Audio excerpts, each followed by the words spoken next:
आपको लोटा भर के जल चढ़ाने का फायदा क्या हुआ है?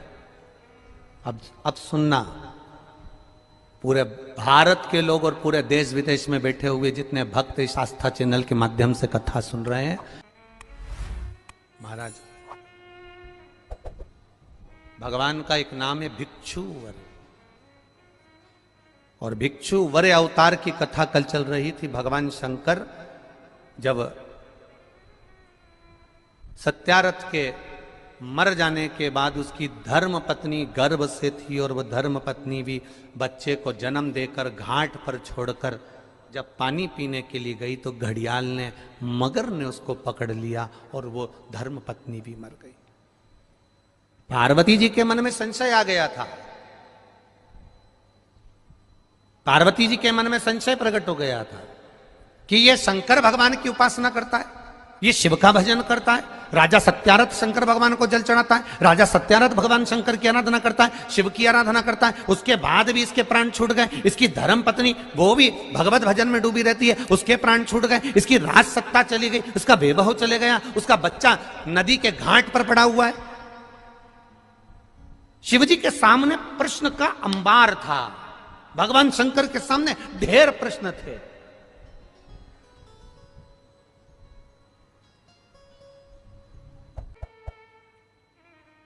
शिव का जो भक्त होता है वो विश्वास पर जीता है, भरोसे पर, दृढ़ता पर जीता है। दुनिया कुछ भी कहे, वो अपनी भरोसा, अपनी दृढ़ता शंकर के चरणों में रखता है, शिव के चरण।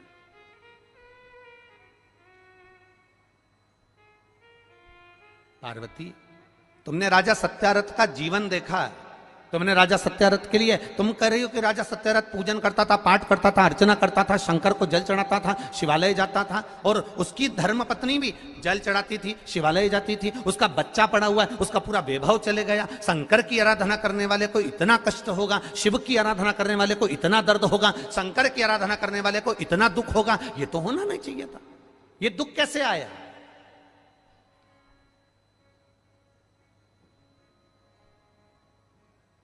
ये कष्ट कैसे आया? ये तकलीफ कैसे आई? शिव जी ने कहा, पार्वती चल मैं तुझे घुमा के लाऊं, और घुमाया।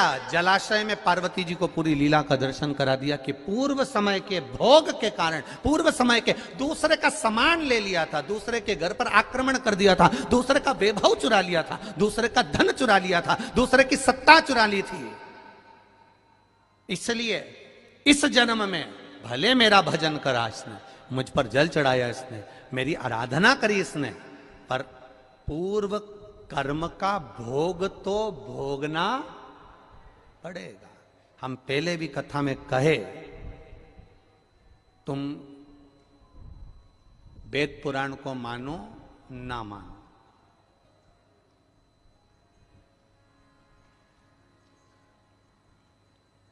तुम धर्म शास्त्र को मानो ना मानो,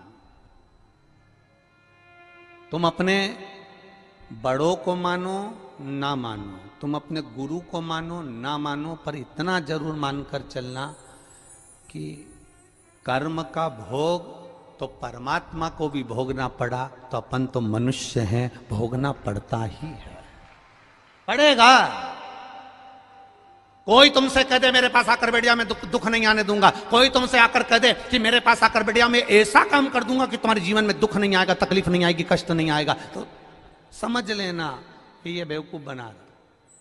दुख आएगा, कष्ट आएगा, रोग आएगा, बीमारी आएगी, तकलीफ आएगी, क्योंकि पूर्व के कष्ट का, पूर्व के कर्मों का भोग हमको भोगना है। पूर्व के कर्मों का भोग हमको भोगना, वो कौन भोगेगा? तुम्हारी कमाई के हिस्सेदार होते हैं तुम्हारी पत्नी, तुम्हारे घर के माता पिता, तुम्हारे भाई बंधु और तुम्हारे बच्चे तुम्हारी कमाई के हिस्सेदार होंगे। पर एक बात अपनी जिंदगी में उतार कर रखना, तुम्हारे कर्म के हिस्सेदार नहीं होंगे कि तूने कमाया कैसा था। तुम्हारी कमाई के हिस्सेदार तुम्हारी पत्नी भी होगी, तुम्हारे बच्चे भी होंगे, बेटा भी होगा, बेटी भी होगी, माता भी होगी, पिता भी होंगे, भाई भी होंगे, बंधु भी होंगे, बहनें भी होंगी, उनके सारे रिश्तेदार होंगे, तुम्हारी कमाई के हिस्सेदार होंगे। और तुम्हारे कर्म के हिस्सेदार नहीं हो सकते। कर्म का भोग तो तुझे अकेले ही भोगना है। तब वो परमात्मा भी कहेगा कि तेरा क्या होगा रे कालिया। फिर वो भी कहेगा कि होगा क्या। क्या कर्म करेगा? कोई दूसरा नहीं भोगेगा, हमें भोगना है, हमें।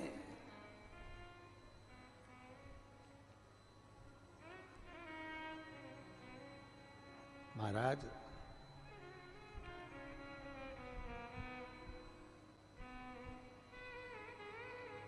कर्म का भोग तो भोगना, कोई दूसरा नहीं भोगने वाला।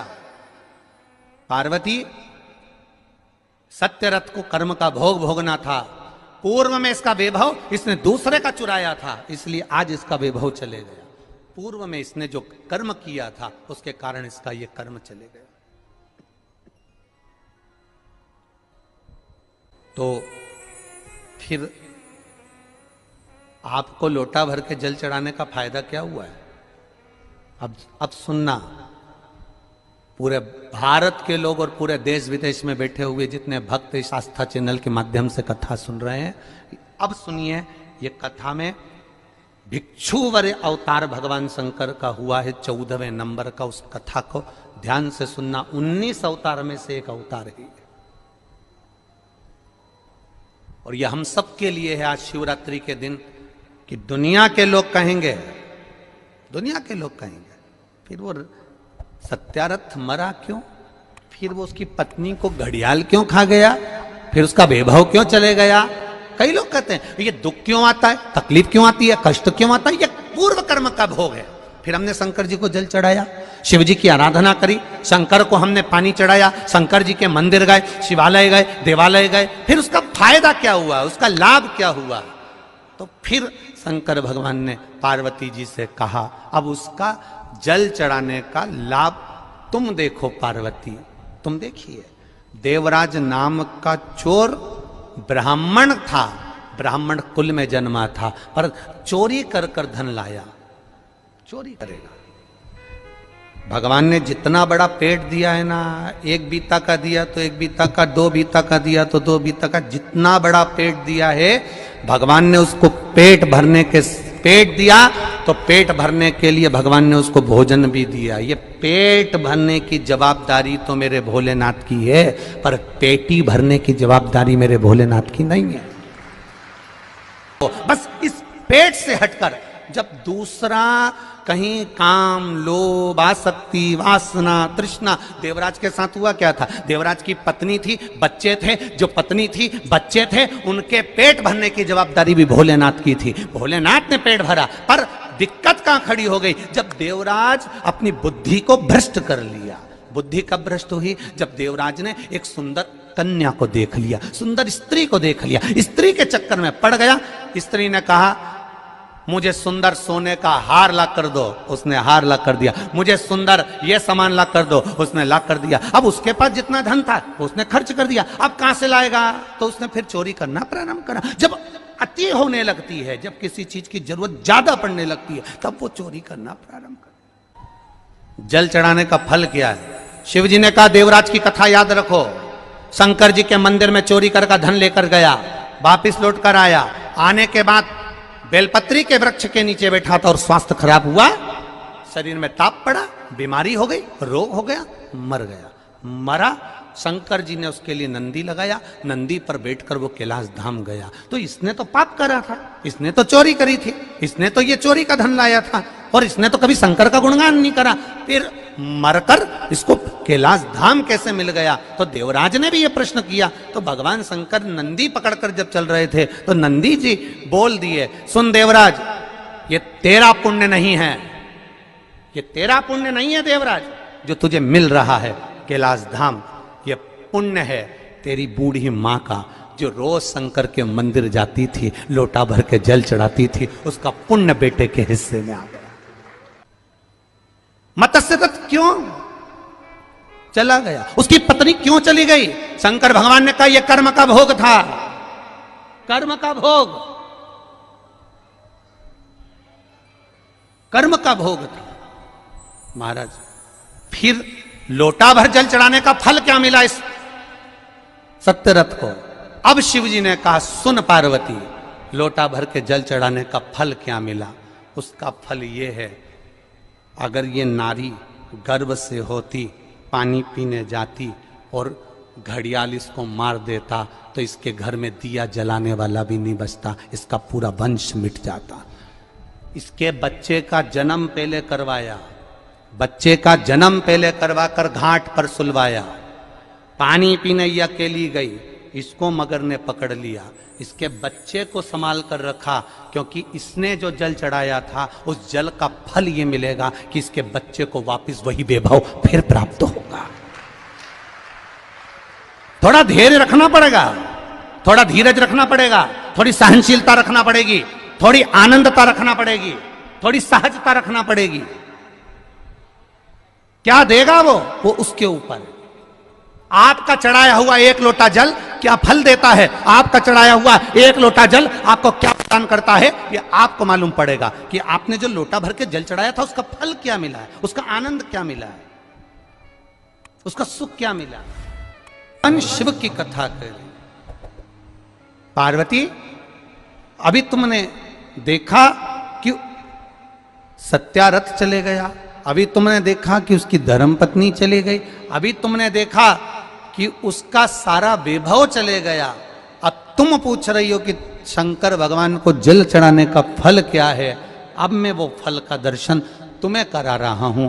और पार्वती अब तुम रुको। इतने में माता पार्वती के सामने भगवान शंकर ने एक भिक्षुक का रूप धारण कर लिया, एक भिखारी का, एक भिक्षुक का रूप धारण करा। और भिक्षुक बनकर मेरा देव अधिदेव महादेव, भिक्षुक बनकर मेरा शंकर, भिक्षुक बनकर मेरा देव अधिदेव महादेव उस नदी के घाट पर पहुंच गए जहां पर राजा की धर्म पत्नी ने अपने बच्चे को जन्म दिया था। उस घाट पर पहुंचे। अब देखिएगा जरा एक लोटा जल का महत्व, इसलिए कहते हैं सारी समस्या का हल, सारी समस्या का हल एक लोटा जल का महत्व। देखिए धर्म पत्नी ने बच्चे को जन्म दिया था, उस बच्चे को भगवान शंकर भिक्षुक बनकर, एक भिखारी का, एक भिक्षुक का रूप धारण कर कर उस बच्चे को गोदी में उठा लिए। एक नारी दूसरे घाट पर कपड़े धो रही थी, शिवजी उस बच्चे को लेकर उस नारी के पास पहुंच गए। अब एक लोटे जल का महत्व देख लीजिए।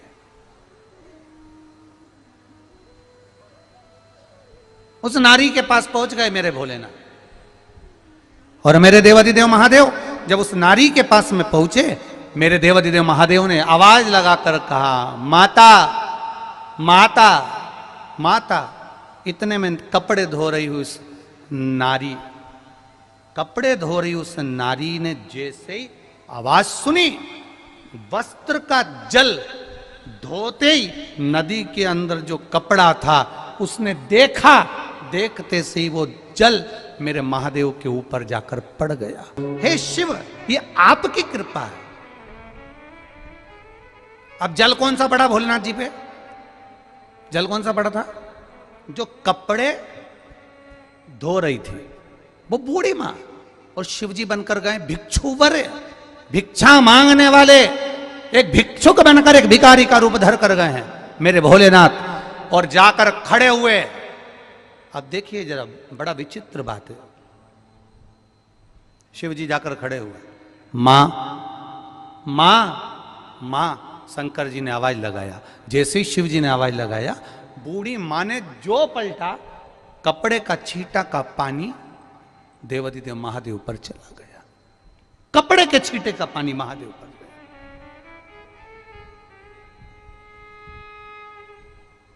शिव जी मुस्कुरा रहे हैं, शंकर जी बहुत मुस्कुराए। पार्वती जी ऊपर से देख रही, गजब की लीला कर रहे हो महाराज, आज तो भिखारी का रूप रख लिया तुमने, भिक्षुक का।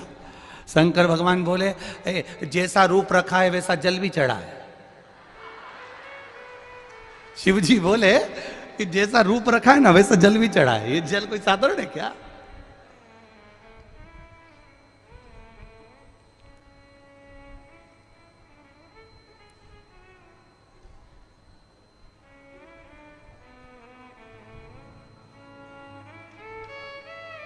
आशीष से किसी ने कहा कल कि गुरुजी कथा कहते हैं, हमारे पास में जो पड़ोसन बैठती है वो बड़े ध्यान से सुनती और ऐसी खो जाती होती है। तो आशीष ने पूछ लिया,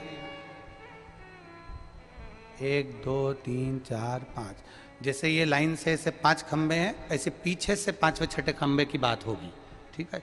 अब वो कहे भोजन करते करते बोली कि हम वहाँ बैठे हैं उस पंडाल में, हमारा ये खंबे के पास। अच्छा कितनी चतुर हो तुम लोग, खंबा तक गिन के बैठी हो, ये तुम्हारी विद्वत्ता है, बहुत बढ़िया।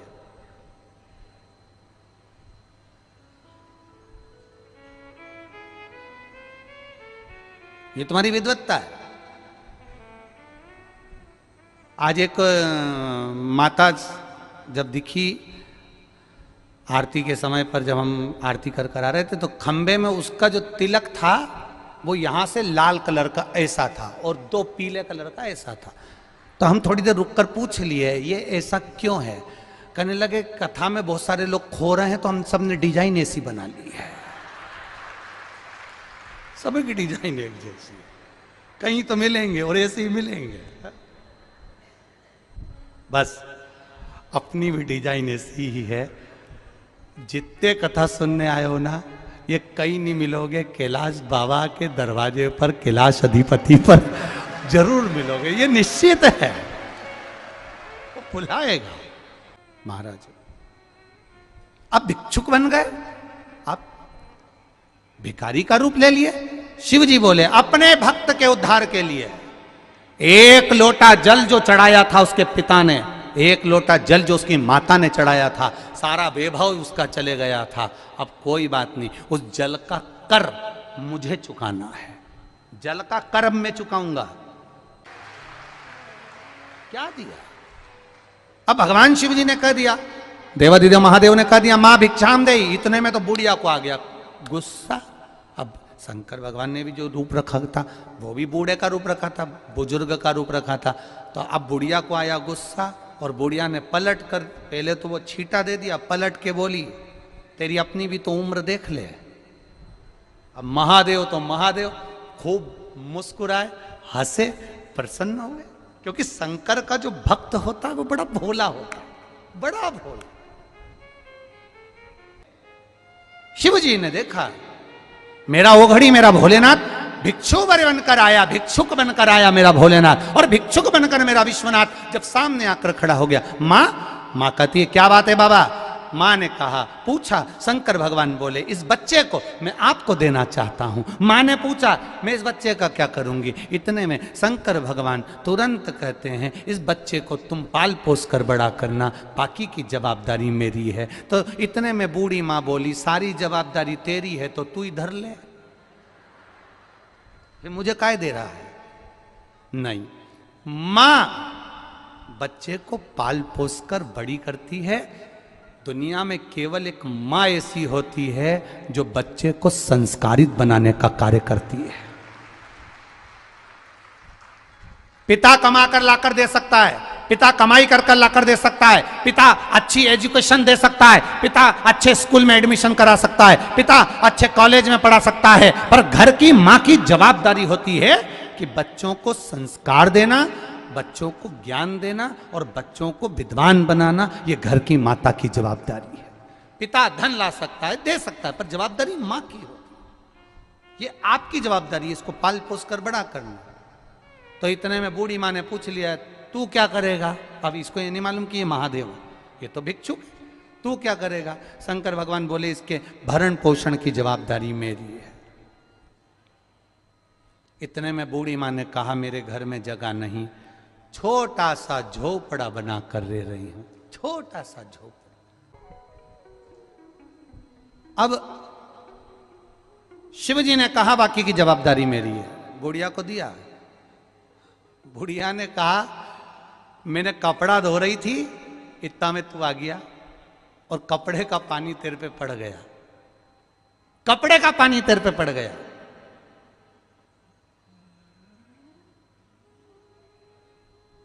किसी के ऊपर कपड़े का पानी पड़ जाए तो उसे गुस्सा आता है, थोड़ा सा भी जल पड़ जाए तो वो क्रोधी हो जाता है। मैंने कपड़े का पानी तुम्हारे ऊपर पटक दिया, तुमको क्रोध नहीं आया? शिव जी बोले, मां, एक बूंद भी जल अगर मेरे ऊपर पड़ता है किसी के हाथ का, तो उसका कल्याण मैं तुरंत कर देता हूं, तुरंत। इतने में बुढ़िया नहा के निकली थी वो नदी में से, और कपड़े धोए थे। अब बुढ़िया के बाल भी घाट पे, तुम देखना नदी के घाट पे थोड़ी गर्मी रहती है तो बाल जल्दी सूख जाते, कपड़े जल्दी सूख जाते। जैसे ही पटको थोड़ी देर बाद उसी को पहन लो, तुरंत सूख जा। अब बुढ़िया के बाल खुले थे, उसने तुरंत जूड़ा बांधा, और जूड़ा बांधते से ही बोली, तू तो इतनी विद्वत्ता जैसी बात कर रहा, विद्वानों जैसी, कौन है? कौन है? मां, तो मुझे जान नहीं सकती। ऐसा मुंह पे तूने ये राख माख लपेटी, अभी रुक, अभी रुक, तेरा मुंडा धुलाती मैं, अभी रुक। और गई नदी में से पानी भर के लिए आई, काय में। वो माओं के पास में क्या होता है कपड़े धोने के लिए, जो बाल्टी बर्तन जो, वो लई धो के, और जो नदी में से पानी लई ने देवाधिदेव महादेव पे जो डाला, सारी भस्मी नीचे, भस्मी जैसी नीचे आई। पार्वती जी मुस्काई, इतने में महादेव असली रूप में प्रकट हो गए, असली रूप में प्रकट। जो मेरे देवाधिदेव महादेव को देखा, चरणों में पड़ गई, शंभु मैं पहचान नहीं पाई, किस रूप में तू आया, किस रूप में, तेरा स्वरूप क्या है मैं जान नहीं सकती। एक बात आपसे भी कहेंगे, क्यों बुलाया कुबेर भंडारी ने तुमको इतने इतने दूर से, ये हम भी नहीं जानते। पर एक बात जरूर जानते हैं कि वो जिसको बुलाता है, जिसको पकड़ता है, उसका हाथ कभी नहीं छोड़ता है, कभी नहीं छोड़ता। क्यों बुलाया उसने तुमको यहां, ये हम नहीं जानते। क्यों भिक्षुक बनकर मेरा देवाधिदेव महादेव गया, भिक्षु वर बनकर गया, 19 अवतार में से एक अवतार भिक्षु वर अवतार रखकर मेरा देवाधिदेव महादेव गया, पहुंचा, और जो जल पड़ा देवाधिदेव महादेव प्रकट हो गए, शिव जी प्रकट हुए। मां, मांग तुझे क्या चाहिए? मां ने कहा कुछ नहीं चाहिए, अब आपका दर्शन हो गया, बस इतनी कृपा करना, इस बच्चे को मैं पाल पोस कर बड़ा कर दूंगी। पर ये है कौन? उस मां ने पूछा, तुम्हारा क्या रिश्तेदारी है इससे, क्या संबंध है तुम्हारा इससे, क्या संबंध? कई लोग कहते हैं सियोर वाले महाराज जी से तुम्हारा कोई संबंध मंबंध है क्या, कोई रिश्तेदारी है क्या? तो दुनिया के लोग कह देते हैं रिश्तेदारी तो एक ही है, बस वो रिश्तेदारी कोई नहीं जान सकता। वो है जो महादेव का है वो हमारा है, और जो हमारा है वो महादेव का है। इससे बढ़कर कोई संबंध नहीं हो सकता, इससे बढ़कर कोई रिश्तेदारी नहीं हो सकती।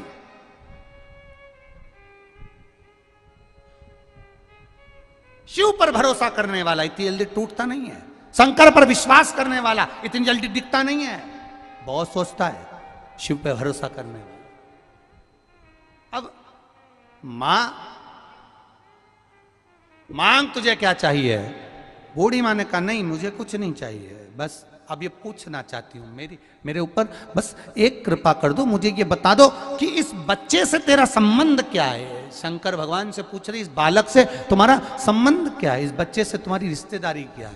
शंकर भगवान बोले, इस बच्चे से मेरी रिश्तेदारी नहीं है, पर जो मनुष्य एक लोटा जल मेरे शिवालय में जाकर मुझ पर चढ़ाता है वो मेरा अपना रिश्तेदार 71 पीढ़ी तक बन जाता है।